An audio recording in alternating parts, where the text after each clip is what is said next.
Allahu Akbar, Allahu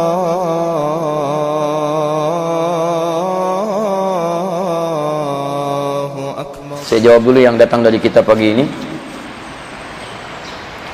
Bagaimana cara membagi waktu untuk belajar ilmu agama, ilmu dunia karena kesibukan kuliah? Gampang, bagi, udah selesai. Ini untuk kuliah, ini belajar agama, ini untuk dunia, bagi. Kalau sudah kelihatan, udah selesai. Gitu jawabannya. Bagaimana cara bagi waktu? Bagi, sudah. Tapi antum petakanlah. Antum petakan. Makanya di Quran banyak ayat-ayat tentang waktu, bahkan bersumpah dengan waktu. Wal 'ashr, wal fajr, wal lail. Ada.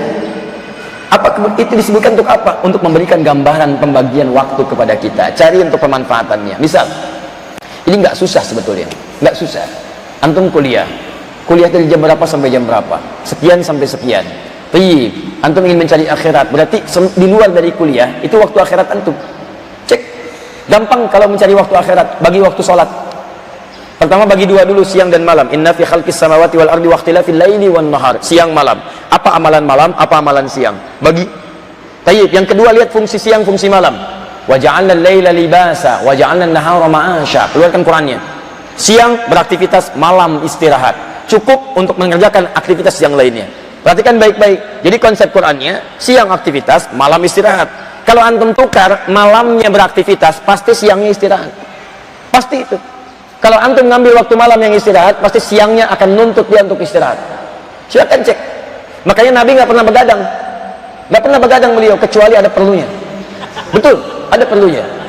Nabi setelah Isya diskusi dengan istri beliau, keluarga, setelah itu istirahat. Nggak pernah begadang, kecuali ada perlunya. Dengan sahabat ada diskusi, dalam suasana perang, keperluan ada, maka diselesaikan baru istirahat. Jelas ya? Jadi begadang itu jangan begadang, kecuali ada perlunya, dan perlunya pun dibenarkan oleh syariat. Ya, antum bola, perlu nggak bola? Kalau nggak ada keperluan, ngapain nonton bola? Ya nggak ada manfaatnya, besok bisa dilihat lagi. Makanya dibagi waktu kita ketika antum korbankan malam, tahajud gak dikerjakan, siang nuntut dia. Wah, ini malam ini nih, Ahad nanti insya Allah Manchester City ketemu dengan Manchester United. Masya Allah, Manchester City posisinya udah nomor 1, 15 kali, 13 kali menang, 2 kali seri. Wah, 46 golnya, Masya Allah, serangannya luar biasa. MU posisi nomor 2, bedanya 8. Kalau MU kalah 11 poinnya nanti di situ bedanya. Antum sampai tahu ke situnya, luar biasa. Saya nggak pernah nonton, ada kerjaan. Nggak nonton saya nggak tahu kalau Icardi sedang bagus di Inter Milan. Masya Allah, Napoli yang juara kemarin. Saya nggak tahu kalau Barcelona sedang di atas sekarang. Gol hantu Messi sekarang banyak diperdebatkan. Saya nggak tahu itu. Ya. Nggak nonton saya, nggak nonton. Nggak ada kerjaan nonton itu. Sekarang bagi ini siang, ini malam. Setelah dipetakan, bagi dengan waktu sholat. Fajr, awal-awal. Wasubhi idza tanaffas. Subuh itu waktu untuk mengatur aktivitas. Tanaffas. Matahari saja muncul, tumbuhan keluarkan oksigen, maka kita atur dari subuh. Makanya disebut dengan subuh. Cuma di Islam itu teorinya. Fajar, subuh, fajar pancaran yang datang pertama kali, dan iman kita memancar menyambut itu dengan sholat. Kemudian disebut dengan subuh dari kata asbah, sesuatu yang sudah siap dengan rencana. Di orang beriman itu dipanggil sholat subuh, bukan cuma dipanggil menghadap Allah ke akhirat dalam konteks untuk ibadah, panggilan akhirat bukan, tapi dia pun menghadap Allah dengan rencana yang sudah disiapkan di hari itu. Makanya orang Islam itu jelas, jam 7 ada di mana, jam 9 kerjakan apa, jam 10 ada di mana, jam 12 sekian, sampai dengan malamnya. Subuh asbah, jelas rencananya, petakan. Rencana itu bawa menghadap di sholat fajar.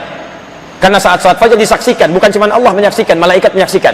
Quran surah 17 ayat 78. Aqimis sholata liduluki syamsi ila ghasaqil laili wa qur'anal fajri. Inna qur'anal fajri kana mashhuda. Sholat fajar disaksikan. Maka saat sholat subuh itulah fajar, antum mohon kepada Allah. Dalam sujud, setelah sholat berdoa, minta supaya Allah itu memudahkan semua rencana dunia antum. Makanya kalau datang lebih awal, itu dikasih dunia lebih daripada itu. Raka'atul fajri khairum minad dunya wa ma fiha. 2 rakaat sebelum subuh lebih baik daripada dunia dan seisinya. Jadi kalau antum cuma bawa dunia saja minta kepada Allah, nih 2 rakaat lebih baik daripada dunia dan seisinya. Jadi konsepnya dipanggil sholat subuh, antum sudah punya rencana, begitu antum sholat dalam sujud minta, setelah sholat minta kepada Allah dimudahkan rencana antum itu. Ini yang saya kerjakan, ya Allah mudahkan rencana saya hari ini, ya Allah jauhkan saya dari kefakiran, jauhkan saya dari kemalasan, jauhkan dari begini, ya Allah tolong ya Allah berikan taufik pada rencana saya hari ini, begini. Ya Allah, kurang apa lagi ya Allah? Saya sudah rencanakan, berikan taufik, bahkan nama saya sudah taufik ya Allah. Kalau namanya sudah begini, ya bahkan pakai hidayat juga ya Allah. Ya luar biasa. Kalau sudah namanya taufik hidayat, memohon kepada Engkau, petunjuk sudah jelas, belum Kau kabulkan juga, dengan cara apa lagi saya minta?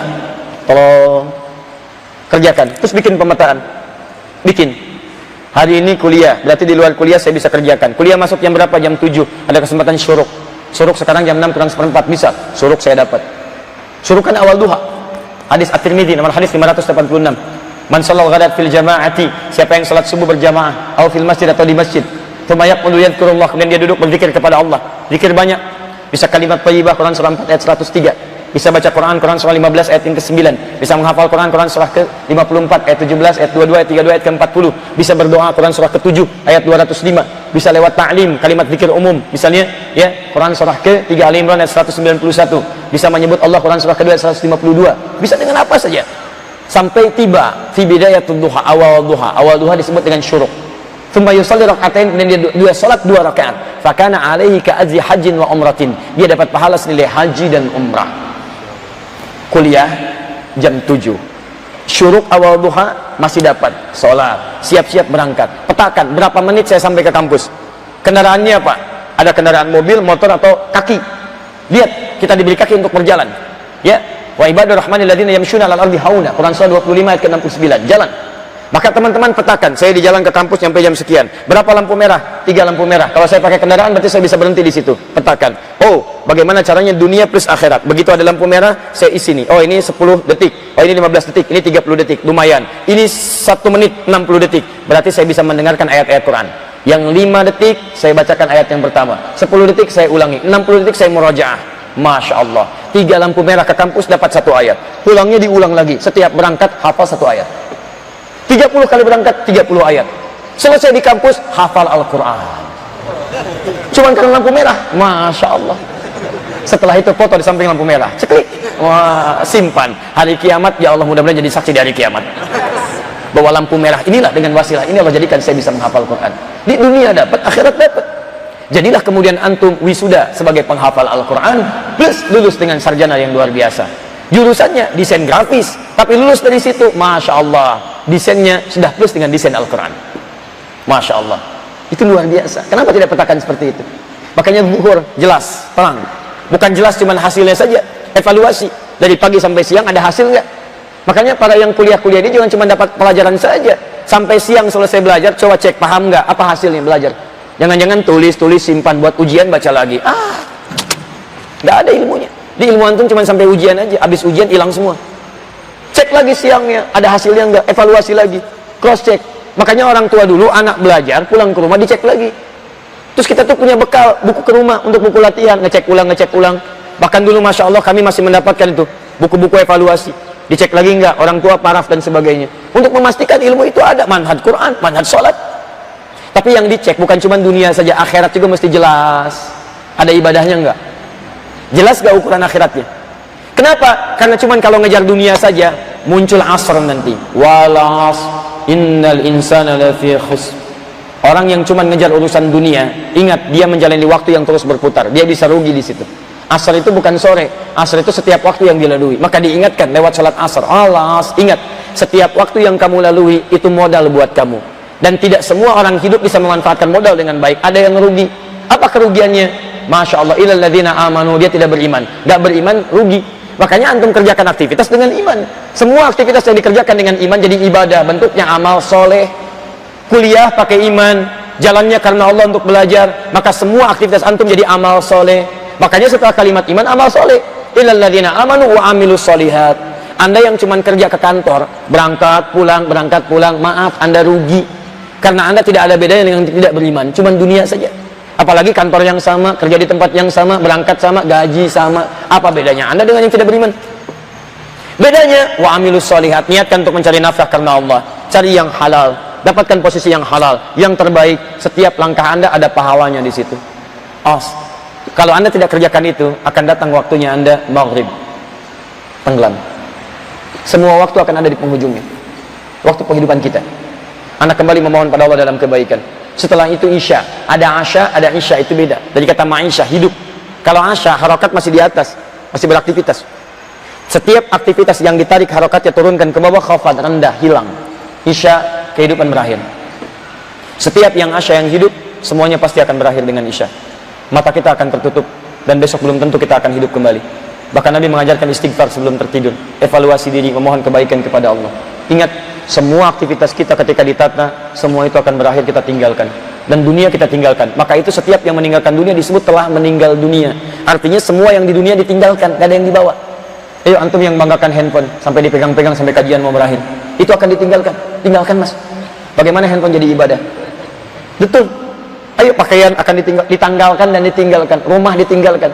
Jadi kalau antum sadar saat pulang tidak akan dibawa, maka antum harus membawa bekal yang bisa dibawa pulang. Itu poinnya. Makanya orang mudik itu pasti bawa bekal. Ayo lihat saat Idul Fitri itu, akhir Ramadan, mudik. Saya pastikan pada anda dengan izin Allah subhanahu wa ta'ala, setiap orang mudik pasti akan mudik kalau punya bekal.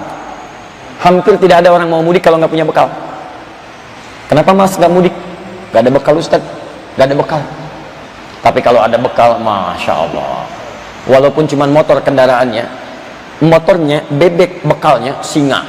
Wow, bebeknya ditata, belakangnya pelepah pisang, tempelin lagi, tambah lagi karungnya, tambah ini lagi, Masya Allah. Kasih tulisan, kamu menungguku di ujung pintu, aku pulang. Masya Allah, tulis di motornya.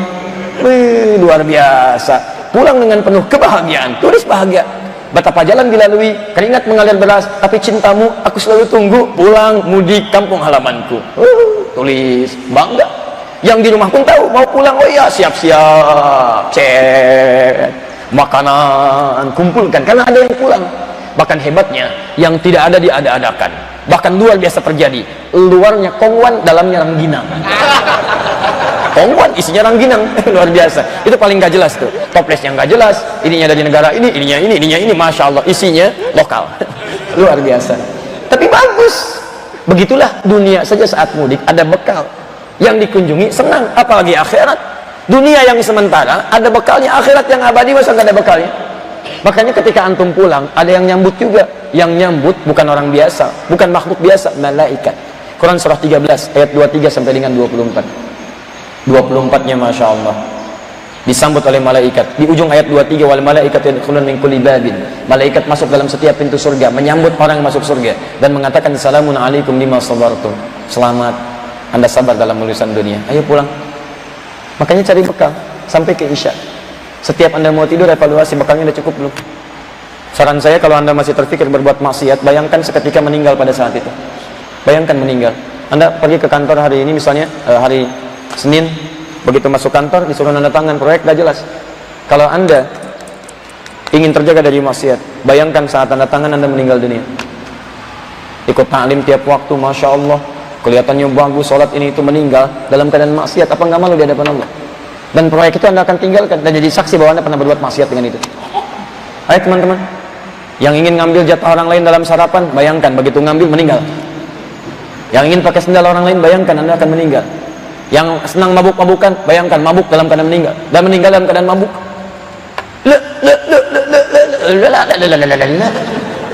Tidak bisa. Yang joget-joget meninggal dalam keadaan joget. Ayo silakan. Ayo semuanya. Jadi kalau anda pahami bahwa dalam keadaan itu kita diwafatkan, kita akan lebih tenang menyiapkan kebaikan-kebaikan.